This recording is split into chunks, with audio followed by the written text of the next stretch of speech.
उन्मत्त देवता, 12 साल हो गए, 12 साल। 12 साल से मैं घोर तपस्या कर रहा हूं आपकी, परंतु अब तक आपने अपनी असीम दृष्टि मेरे ऊपर नहीं डाली। लगता है कि मेरी तपस्या में ही कोई खोट है। धिक्कार है ऐसे जीवन पर, धिक्कार है। अब तो मेरे पास कोई चारा भी नहीं बचा। ऐसी शर्मनाक जिंदगी से तो मौत अच्छी है, मौत। रुक जाओ भक्त। तुम्हारी असीम भक्ति देखकर मैं प्रसन्न हो गया हूं। भगवान आप प्रसन्न हो गए? ये तो मेरे लिए भाग्य की बात है। मेरा प्रणाम स्वीकार करें भगवान, स्वीकार करें। बोलो वत्स, क्या चाहिए तुम्हें? भगवान, मुझे ऐसी शक्ति दीजिए कि मैं दुनिया का सबसे अमीर आदमी बन जाऊं। बस इतना ही? ये लो। ये क्या भगवान, आप मुझे जूते से मारेंगे? अरे मूर्ख, ये कोई सामान्य जूते नहीं है, ये जादुई जूते हैं, जादुई। जादुई जूते?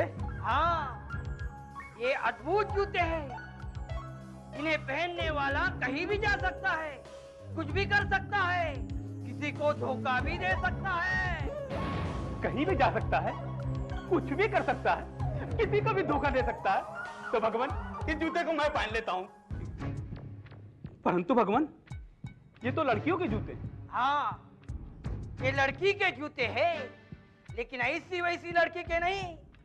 एक ऐसी लड़की होनी चाहिए जिसका मन एकदम साफ हो। पाप करना तो दूर, लेकिन पाप का विचार जिसके मन तक छुआ भी नहीं हो, ऐसी लड़की के पैरों में ही ये जूते शक्तियां देंगे। जाओ वत्स, ये जूते मैंने तुझे दे दिए। अब ऐसी लड़की ढूंढना तेरा काम है। कल्याणमस्तु। आप चिंता ना करें उन्मत्त देवता, आपने जैसी लड़की कही है, ये जूते वैसी ही लड़की के पास पहुंच जाएंगे।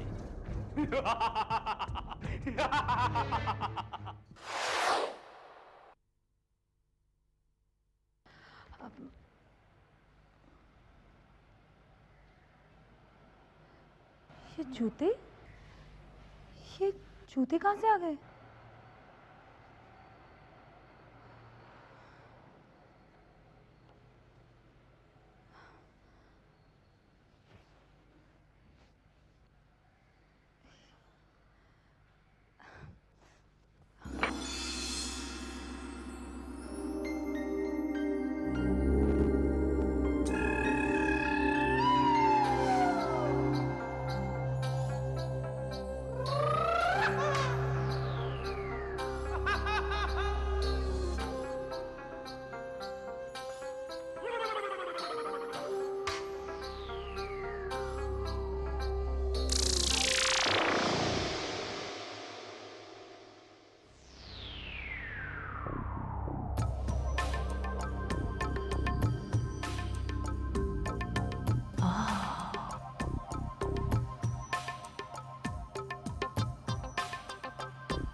हे अद्भुत शक्ति, मैं इस बंद दरवाजे से अंदर जाना चाहती हूँ।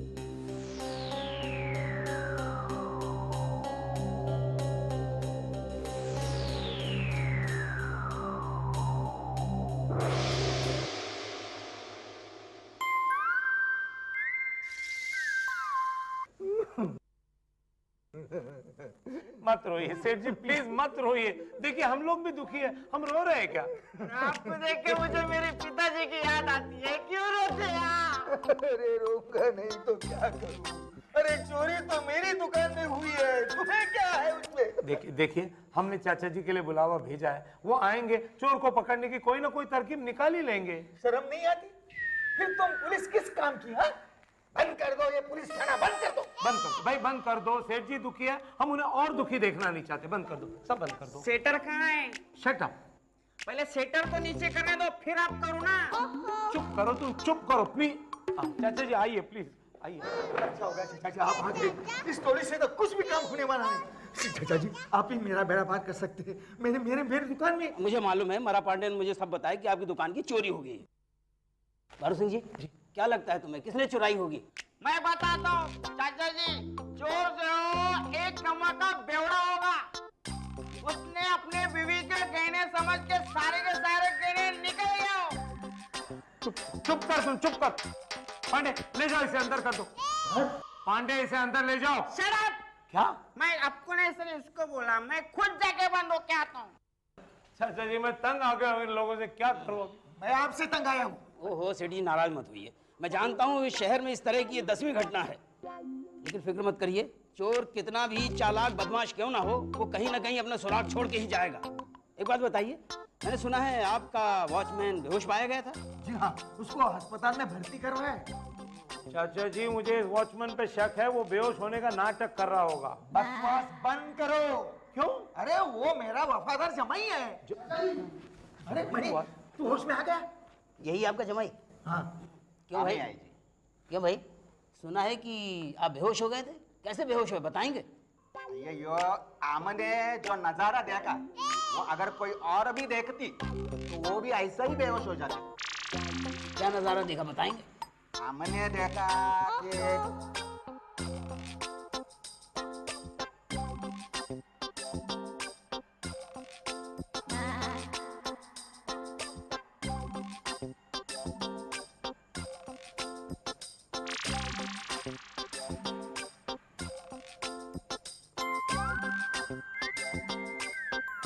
ऐसा हुआ।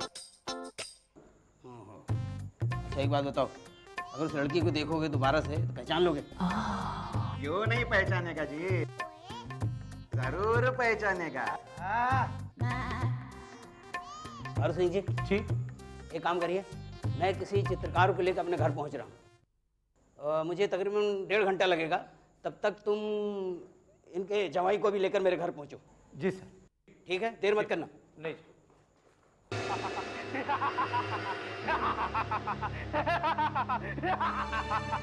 बहुत खूब मीनाक्षी, तुम इसी तरह मेरे लिए काम करती जाओ।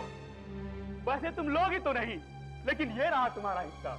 मुझे नहीं चाहिए आपका हिस्सा वैसा, मैं तंग आ गई हूँ बुरे काम करते हुए। ये मेरी 10वीं डकैती है जोगी जी, आप क्यों मेरे ही पीछे पड़े हो? मुझे नहीं चाहिए आपके जूते वूते। इसे निकालना मत मीनाक्षी, इसे निकालना मत। ये जूते बहुत तब्दील होते हैं और वसूलों के पक्के भी। ये किसी अरे गहरे के पैर में आकर अपना चमत्कार नहीं दिखाते। तुमने जिंदगी में कभी झूठ नहीं बोला, न कोई पाप किया है, इसलिए ये जूते तुम्हारे पैर में आकर के ही चमत्कार दिखाते हैं। ये तुम्हारी बदकिस्मती है और मेरी खुशकिस्मती कि मैं ऐसी मासूम लड़की ढूंढने में कामयाब हो गया। जूते भी उतने ही मासूम और नेक दिल है जितनी मैं हूँ, और आप हमसे अच्छे काम करवाने के बजाय बुरे काम करवा रहे हो। इसका अंजाम भी बुरा ही होगा जोगी जी। खामोश गुस्ताख लड़की, अगर तू मेरे लिए अहम नहीं होती तो मैं तेरी इस गुस्ताखी की कड़ी से कड़ी सजा देता, लेकिन क्या करूं, मुझे तुझसे भी बहुत काम करवाने हैं, वरना तू तो जानती ही है कि मैं कितना बुरा आदमी हूं।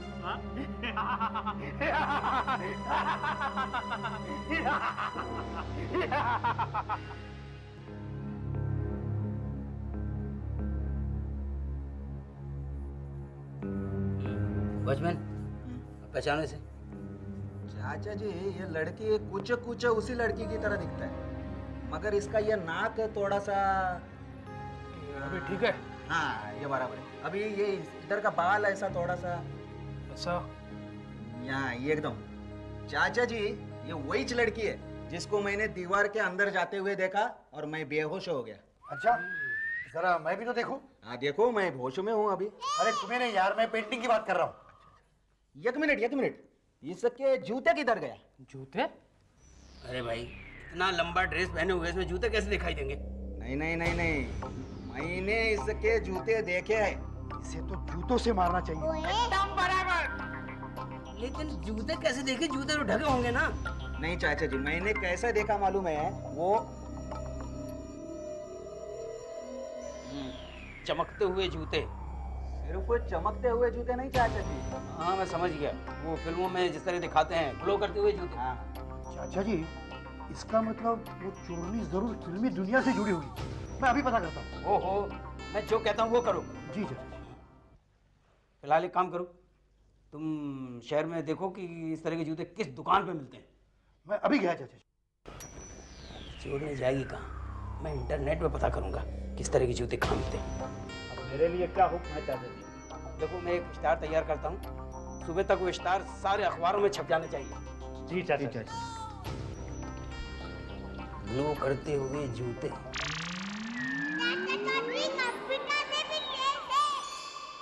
सदियों पुरानी चीजों की नीलामी।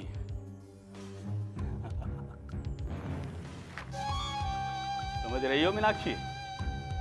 सदियों पुरानी चीजों की नीलामी हो रही है। कुछ समझ में आया? जी नहीं। नहीं? मासूम हो ना? जूते नीलामी, तुम वहां जाओगी और कीमती चीजें खरीद के लाओगी मेरे लिए। नहीं, मैं वहां नहीं जाऊंगी। मैं नीलामी में हिस्सा नहीं लूंगी। तुम्हें वहां जाना होगा मीनाक्षी। नहीं, मैं नहीं जाऊंगी। नहीं जाओगी? जानती हो, कल रक्षाबंधन है और तुम्हें अपने भाई के साथ इस त्योहार का आनंद उठाना है, और मैं नहीं चाहता कि तुम्हारा ये आनंद मैं छीन लूं।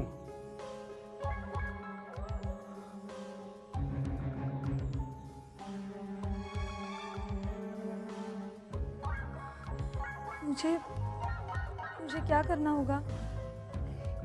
इतने सारे लोगों के सामने मैं चोरी कैसे कर सकती हूँ? चोरी? हाँ, चोरी करना बुरी बात है। तुम वहां हर चीज की खरीदारी करोगी। खरीदारी?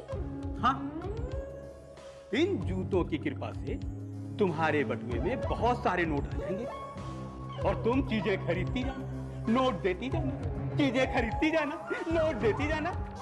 फिर भी नोट तुम्हारे खत्म नहीं होंगे। लेकिन जब दूसरे दिन इन चीजों का मालिक उन नोटों को देखेगा, तब वो नोट नहीं, कागज की गड्डियां होंगी, गड्डियां।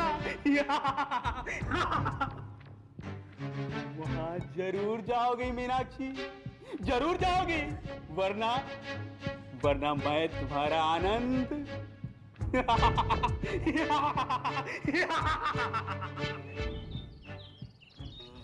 बिन्नी कहाँ चली गई? चाची जी कलावती के घर गई हैं, बुला लाऊं? रहने दो, आते ही पूछेगी कहाँ जा रहे हो, क्यों जा रहे हो। क्यों जी, ये तैयार होके कहाँ जा रहे हैं आप? अरे कहीं नहीं जा रहा हूँ, मैं तुम्हें देख रहा था, वो रुमाल नहीं मिल रहा मेरा। हम अभी ले आते हैं। हाँ चाचा जी, बंटी कहाँ है? बेटा बंटी गया वो खेलने, लेकिन ये बताओ कि तुम इतने दिनों बाद क्यों आए? चाचा जी, ये मीनाक्षी दीदी की तस्वीर आपके पास कैसे है? मीनाक्षी? ये मीनाक्षी की तस्वीर तुम जानती हो ना? हाँ, ये मेरे दोस्त आनंद की बड़ी बहन है। आनंद तो मेरे ही क्लास में पढ़ता है। अच्छा, तुम ठीक से मालूम है तुम्हें ये आनंद की बहन है? जी हाँ चाचा जी। अच्छा बेटा, तुम अपने दोस्त के यहाँ मुझे ले चल सकते हो? मुझे नहीं पता, आनंद से पूछ लेता। मगर पिछले 10 दिनों से आनंद स्कूल ही नहीं आ रहा। क्यों नहीं आ रहा? बीमार है? कोई खबर आई उसके घर से? नहीं, मुझे नहीं पता। आनंद के माँ बाप तो इस दुनिया में नहीं रहे। मीनाक्षी दीदी ही उसे संभालती है। अच्छा, समझ गया। साबू जी चलो भारतीय विद्यालय। चलिए। ये लीजिए आपका। अब्दुल, तेरे चाचा जी कहाँ गए? वो साबू को लेकर स्कूल गए हैं। स्कूल?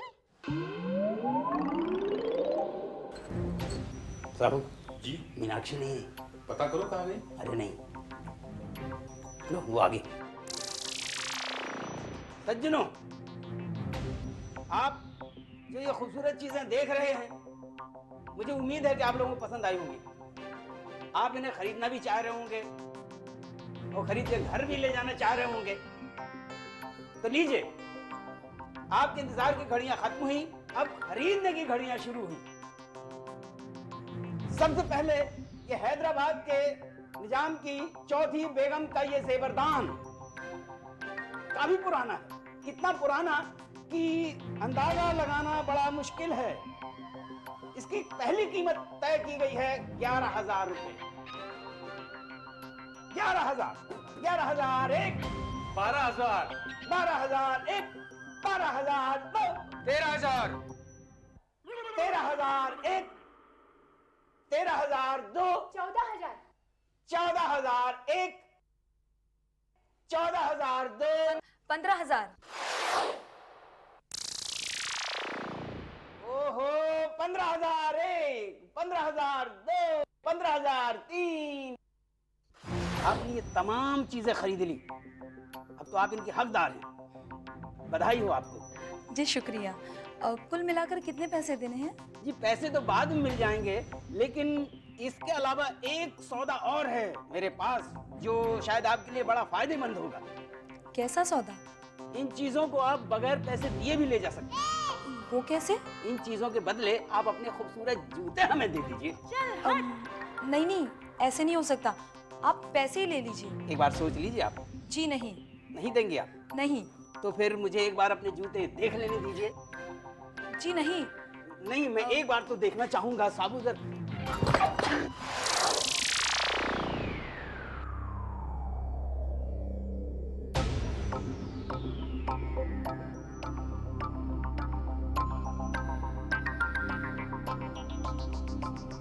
गिरफ्तार कर लो सर।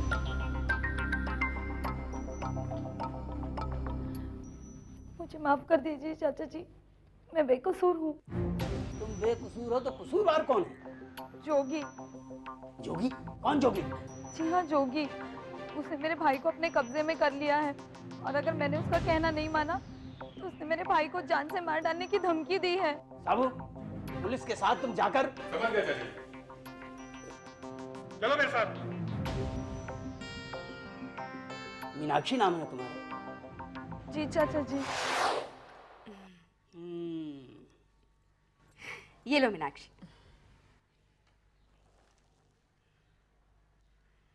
चलो भाई, तुम्हारी मुराद पूरी हुई। जी चाचा जी। अब मैं बताता हूं कि इस पहेली को मैंने कैसे सुलझाया। जब मुझे वॉचमैन ने बताया उन चमकीले जूतों के बारे में, तो मैंने बाजार में छानबीन की, मुझे वो जूते कहीं नहीं नजर आए। इंटरनेट के तमाम बाजारों में छानबीन करने के बावजूद मुझे उन जूतों का पता न चला। मैं समझ गया ये सारा चमत्कार या करामात उन्हीं जूतों की ही है। फिर चित्रकार के द्वारा बनाई गई तस्वीर, जिसे अब्दुल ने देखा और पहचान लिया, ये मीनाक्षी की है। मीनाक्षी उसके दोस्त आनंद की बहन थी। आनंद उसके साथ स्कूल में पढ़ता था, तो 10 दिनों से वो स्कूल नहीं आया था और ये सारी वारदातें उन्हीं 10 दिनों के दरमियान ही हुई थी। ये महज इत्तेफाक नहीं था। मुझे लगा कि मीनाक्षी शायद अपनी माली हालत की वजह से इस तरह की चोरी चकारी के काम में पड़ गई। मैंने जाके प्रिंसिपल साहब से पूछा, उन्होंने बताया कि नहीं, वो तो बड़ी होनहार छात्रा है और best student of the year का उसे अवार्ड भी मिला है। मुझे शक हुआ तो क्या बात हो सकती है। मुझे लगा शायद उसे कोई इस्तेमाल कर रहा है। फिर मैंने बहुत सारी कीमती चीज़ों की नीलामी की, ये सोचकर कि मीनाक्षी ज़रूर उन्हें खरीदने के लिए आई थी। और ऐसा ही हुआ, मीनाक्षी उन्हें खरीदने के लिए आई। मैंने उन चीज़ों के बदले में उससे जूतों की मांग की, वो मुकर गई। अगर साधारण जूते होते तो वो ज़रूर मुझे उन चीज़ों के बदले में दे देती, लेकिन उसने नहीं दिए। क्यों मीनाक्षी? क्योंकि उन कीमती चीज़ों से ज़्यादा उन चमत्कारी जूतों से ज्यादा भी कीमती मेरे भैया की जान थी। भाई तुम्हें रक्षाबंधन मुबारक हो मीनाक्षी, और आप सबको भी।